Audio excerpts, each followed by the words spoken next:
It all started when Deborah Wilkins moved in across the street, 3 houses down. From day one, everyone knew she was trouble. Within her first week, she had already reported 3 neighbors for violations to our HOA. One for having their garbage can visible from the street, another for a basketball hoop that had apparently been there for 12 years without an issue, and a third for wind chimes that were excessively noisy. But I stayed under her radar for the first few months. I keep my property immaculate not because of HOA rules, but because I take pride in my home. One Tuesday morning in April, I was on a Zoom call with clients when I heard a strange noise coming from my backyard. At first, I tried to ignore it, assuming it might be lawn work from a neighbor, but it persisted, a mechanical buzzing that seemed to be getting closer and closer to my house. I excused myself from the call and went to investigate. What I saw made my blood run cold. There was Deborah standing in my backyard with a chainsaw attempting to cut down my oak tree. She was struggling with the massive trunk, having only managed to cut about an inch into it, but her intentions were unmistakably clear. She was trying to fell the tree on my property without any permission or authority to do so. "Excuse me," I called out, trying to remain calm despite the absurdity of the situation. "What exactly are you doing on my property?" Deborah looked up, not even remotely embarrassed at being caught trespassing and attempting to destroy my property. She switched off the chainsaw and gave me a smile that didn't reach her eyes. "Oh, Michael, good morning. I'm just taking care of this tree situation," she said, gesturing to my oak as if it were some rotting carcass instead of a healthy century-old tree. "Tree situation?" I repeated, stepping closer to her. "There is no tree situation. This is my tree on my land and you are trespassing." She laughed as if I just told a mildly amusing joke. "Well, according to HOA bylaw 47, 8 trees exceeding 35 feet in height are inhibited in Oakwood Estates due to potential storm damage. This oak is at least 45 feet tall. I've measured it myself," she added proudly. I took a deep breath, trying to keep my cool. "Deborah, first of all, that bylaw doesn't exist. I've read our HOA guidelines cover to cover twice. Second, even if it did exist, you have no authority to enter my property and start cutting down anything. You're not HOA enforcement, and even they would need to go through proper channels with notice and approval before touching anything on private property." Still holding the chainsaw, she looked at me as though I were the unreasonable one. "I'm just trying to keep the neighborhood safe," she insisted. "No," I said firmly, "you're breaking the law. This is trespassing, destruction of private property, and attempted vandalism. You need to leave now." And with that, I took out my phone, already dialing the local police. Her smile faltered for just a second before returning with double the intensity. "I'm the new HOA president, actually. The election was last week. You would have known if you'd attended the meeting." This was news to me, but it still didn't give her the right to do what she was doing. Even as HOA president, you can't just enter people's property and start destroying things. That's criminal trespassing and destruction of property. "Please leave my yard immediately or I'll call the police." "The police," she scoffed, placing a hand on her chest in mock offense, "for enforcing community standards." "Don't be dramatic, Michael. This tree is a hazard and an eyesore. It drops leaves in my yard every fall. Your yard is 3 houses down. And across the street, I pointed out my patience wearing thin. And yes, trees do tend to drop leaves. That's how nature works." She picked up her chainsaw again. "Well, I've already started, so I might as well finish. The HOA board voted, and we're removing all oversized trees this month. Yours is just the first." I pulled out my phone. "I'm calling 911 right now. This is your last chance to leave voluntarily." Something in my tone must have convinced her I was serious, because she finally set down the chainsaw. "Fine, but you'll be receiving a formal violation notice, and there will be fines, daily fines, Michael. This isn't over." She gathered her things and marched off my property, her blonde bob bouncing with each determined step. As soon as she was gone, I called my friend Thomas, who happened to be a lawyer specializing in property disputes. I explained the situation, and he advised me to document everything the damage to the tree, any evidence that she had been there, and to file a police report immediately. He also recommended installing security cameras, which I ordered that same day. The police arrived about 30 minutes later. Officer Rodriguez and Officer Chen listened carefully as I recounted what had happened. They examined the damage to the tree, took photos, and asked follow-up questions. They both seemed genuinely concerned about the situation and how bold her actions had been. "This is definitely trespassing and attempted destruction of property," Officer Rodriguez confirmed, "and depending on the value of the tree, it could be a felony. Mature trees like this can be worth tens of thousands of dollars. They took my full statement and said they would be paying Deborah a visit to get her side of the story. Before they left, they warned me that she might escalate things before they got better. And boy, were they right. That very afternoon, I received an official-looking letter in my mailbox. It was a violation notice from the HOA citing the same imaginary bylaw Deborah had mentioned earlier and imposing a $500 fine with an additional $100 to be added for each day. The violation remained unresolved. The document was printed on official HOA letterhead and signed by Deborah Wilkins, HOA president, with a signature so oversized it barely fit in the designated space. It was absurd. I stood there holding the letter, reading it twice and feeling equal parts angry and dumbfounded. Not only had she trespassed and tried to cut down my tree, but now she was trying to fine me for having it.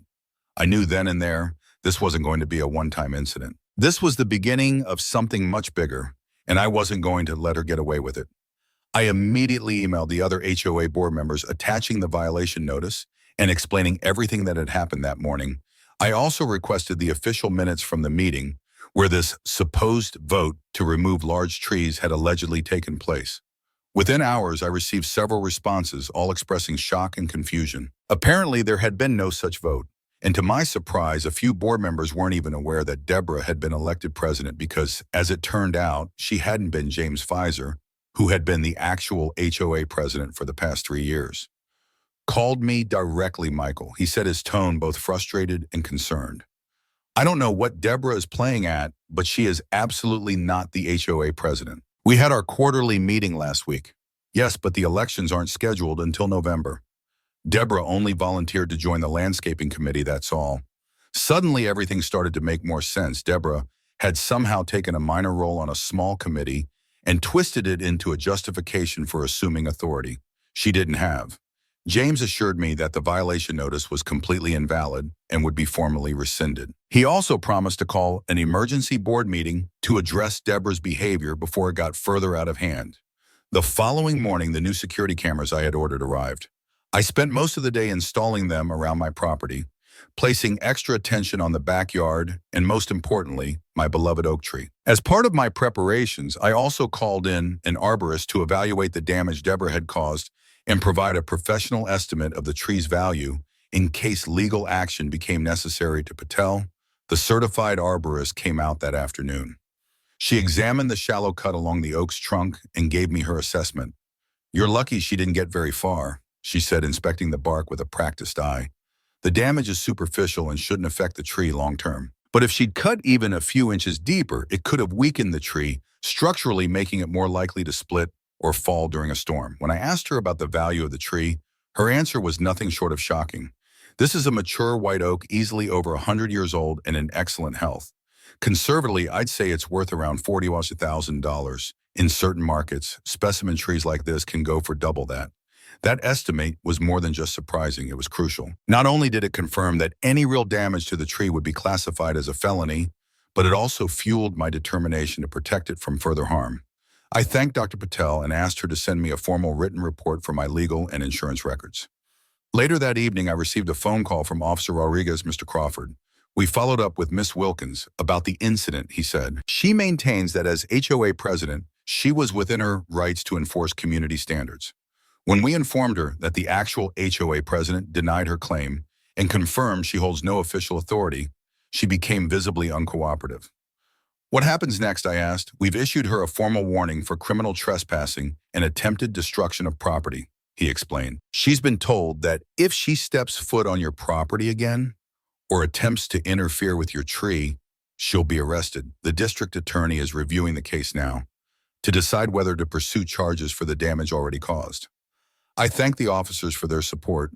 While I felt relieved to have the truth on my side, I still couldn't shake the feeling that this wasn't over.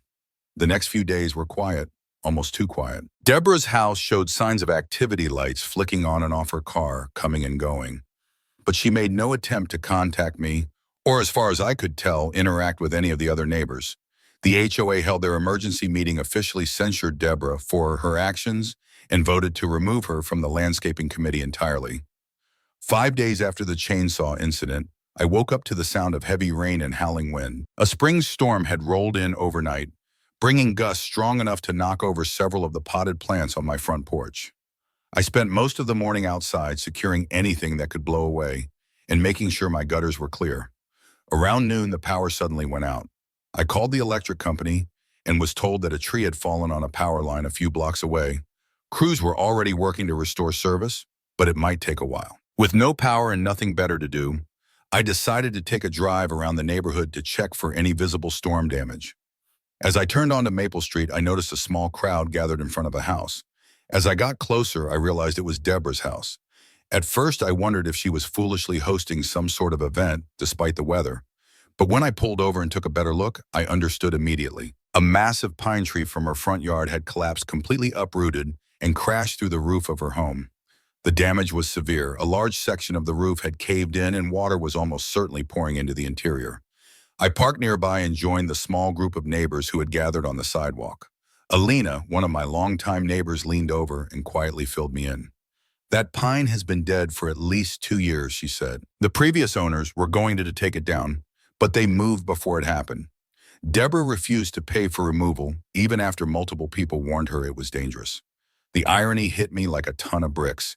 The same woman who had trespassed onto my property with a chainsaw, claiming my healthy oak tree was a threat, had ignored a truly hazardous dead tree on her own lawn, and now her roof had paid the price. Emergency services were already on the scene. Fire trucks with their lights flashing were parked along the curb, and paramedics stood nearby.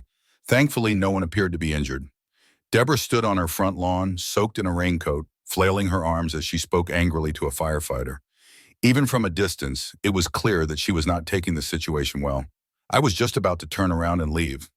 I had no intention of intruding on someone else's crisis, not even Deborah's when she saw me. Her eyes, locked on mine, narrowed with fury, and before I could react, she marched across her soggy lawn, heading straight toward me. "This is your fault," she yelled loud enough for half the block to hear. "You did this?" The accusation was so ridiculous that I actually laughed. "Excuse me, how exactly is your dead tree falling on your house?" "My fault. You called in a complaint to get back at me." "I know it was you," she shouted, her finger jabbing toward my chest. "Deborah, I didn't call anyone about your tree. I didn't even know it was dead until 5 minutes ago. This is the first time I've set foot on your street in weeks, liar. First you refuse to remove your hazardous oak, and then you target me." She turned to address the growing crowd. "He trespassed on my property last week and threatened me when I asked him to trim his tree branches that were hanging over my yard." This bizarre reversal of the truth left me completely speechless. Thankfully, Elena, another neighbor who had seen enough, stepped forward. "Deborah, that's not true, and you know it," she said firmly. "Michael lives 3 houses down and across the street. His oak tree isn't anywhere near your property." Other neighbors began murmuring in agreement. A few nodded. Several of them had already witnessed Deborah's increasingly erratic and aggressive behavior over the last several months. But as expected, Deborah wasn't backing down. "He's been harassing me ever since I moved in," she continued loudly. "He's jealous because I was elected to the HOA board and he wasn't." Right at that moment, Officer Rodriguez arrived on the scene, likely due to the power line issue and the downed tree. He recognized me immediately and approached the group, scanning the tension-filled gathering. "Is there a problem here?" he asked calmly. Before I could even open my mouth, Deborah launched into her fabricated story. She insisted I had somehow orchestrated the tree falling on her house as an act of revenge. The accusation was so outlandish that Officer Rodriguez visibly fought back a smile. "Ms. Wilkins," he said, trying to keep a straight face, "are you suggesting that Mr. Crawford somehow caused this storm, or that he convinced your tree to fall in a specific direction?" Put so plainly, her claim sounded even more ridiculous than before. Deborah seemed to realize it too, and quickly shifted gears. "No, but he reported my tree to the city as a hazard to get back at me. They were going to make me pay to have it removed." Officer Rodriguez raised an eyebrow. "Did the city actually contact you about the tree?" "Well, no," she admitted, crossing her arms, "but they were going to." At that point, I felt compelled to step in and clear up the mess. "Officer Rodriguez, I had no knowledge about her tree until today. I never contacted the city or any other agency. As you can see, her home is nowhere near mine. There's no overlap between our properties whatsoever." The officer nodded thoughtfully, clearly piecing things together. "Ms. Wilkins, I recommend you focus on dealing with the damage to your home for now. If you have any formal complaints against Mr. Crawford, you are welcome to file them at the station. Then turning to me, he added, Mr. Crawford, unless you have pressing business here, I'd suggest heading home. The storm's not over yet. I was just leaving, I replied, relieved that the situation hadn't escalated further. As I turned to walk back to my car, Deborah shouted after me one last time, her voice sharp with fury. This isn't over, Michael. You'll regret messing with me. Despite the public outburst and uncomfortable confrontation, I couldn't help but feel that karma had acted with surprising swiftness. I returned home, made some tea, and spent the remainder of the stormy afternoon catching up on emails. Outside, rain lashed against the windows and wind rattled the shutters, but my oak tree stood tall and unshaken. Its wide trunk unwavering, just as it had stood for over 100 years before Deborah Wilkins ever showed up with her chainsaw. The next day dawned clear and calm. The storm had moved on, leaving behind broken branches and minor flooding in the streets, but my property had weathered it surprisingly well. Curious about the aftermath, I decided to drive by Deborah's house in the daylight. The damage looked even worse than it had during the storm. Large tarps had been spread over the gaping hole in her roof, but even from the road it was clear that the repairs would be extensive and expensive. What caught my attention even more was the city vehicle parked in front of her house. As I slowed down to take a closer look, I recognized the logo of the Municipal Code Enforcement Department printed on the car door. A city official dressed in uniform and holding a clipboard was speaking with Deborah on her front lawn. I couldn't hear their exchange, but Deborah's posture and agitated gestures made it obvious that she was not happy with how the conversation was going. Later that afternoon, I received a call from James, our HOA president. Michael, just a quick heads up, I thought you'd want to know. The city has cited Deborah for multiple code violations. Someone submitted photos about a month ago showing the dead tree and a few other issues around her property. Apparently, she ignored the warning letters. That's unfortunate, I said truthfully, making a point not to sound smug. Was it the HOA that reported her? That's the part that'll make your head spin, James replied, his voice lowering. It was Deborah. She filed complaints about nearly every house in the neighborhood, including her own back, when she was trying to convince the board to tighten property standards. She must have figured that if everyone got cited, it would strengthen her case for stricter rules. The city investigated all the complaints, but most were dismissed, except hers. The irony was astounding. In her eagerness to regulate and control the neighborhood, Deborah had inadvertently drawn official attention to her own neglected property. The next week passed without incident. Life slowly returned to its normal rhythm. My oak tree continued to show signs of healthy recovery, and my security cameras recorded no suspicious activity. Deborah had remained quiet, and I assumed perhaps prematurely that the entire situation was finally behind us. I still received the occasional neighborhood update, how the roof repairs were progressing, how Deborah was now avoiding most community events, and how the general mood toward her had shifted into one of polite avoidance. Then, on a peaceful Sunday morning, I heard a knock at the door. I wasn't expecting visitors, so I approached cautiously and looked through the peephole. Standing there was Officer Rodriguez, looking more serious than usual, Mr. Crawford, he said when I opened the door. I'm afraid I have some news regarding Deborah Wilkins. May I come in? Of course, I replied, stepping aside. Would you like some coffee? I wouldn't say no, he said with a small nod. We moved to the kitchen where I poured us both cups. As we sat down at the table, I could tell something was off. His usual calm demeanor was weighed down by a hint of discomfort. He took a slow sip before beginning to explain the reason for his visit. Last night, Ms. Wilkins was arrested for attempted criminal damage to property and criminal trespassing. At approximately 2:00 a.m., she was caught on your security cameras entering your backyard with a chainsaw. I stared at Officer Rodriguez, stunned. She came back to try again. After everything that's happened, he nodded solemnly. One of your neighbors heard the sound of a chainsaw and immediately called 911. Officers responded quickly and found Miss Wilkins in your backyard actively attempting to cut down your oak tree. She had already made it about halfway through the trunk by the time we got there. My stomach dropped at the thought. Is the tree? I asked, dreading the answer. The damage is significant, I'm afraid, he said. We had an arborist from the city examine it this morning. Based on the structural compromise to the trunk, they believe the tree will need to be removed. It poses a genuine risk of falling, especially in heavy wind. A wave of grief hit me. That oak tree wasn't just a part of my yard, it was part of my home. one of the reasons I'd fallen in love with the property in the first place.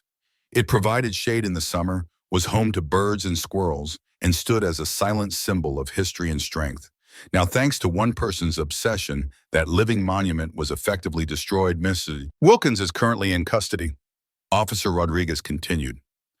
Because of the tree's value and the fact that she had been warned previously, she's facing felony charges.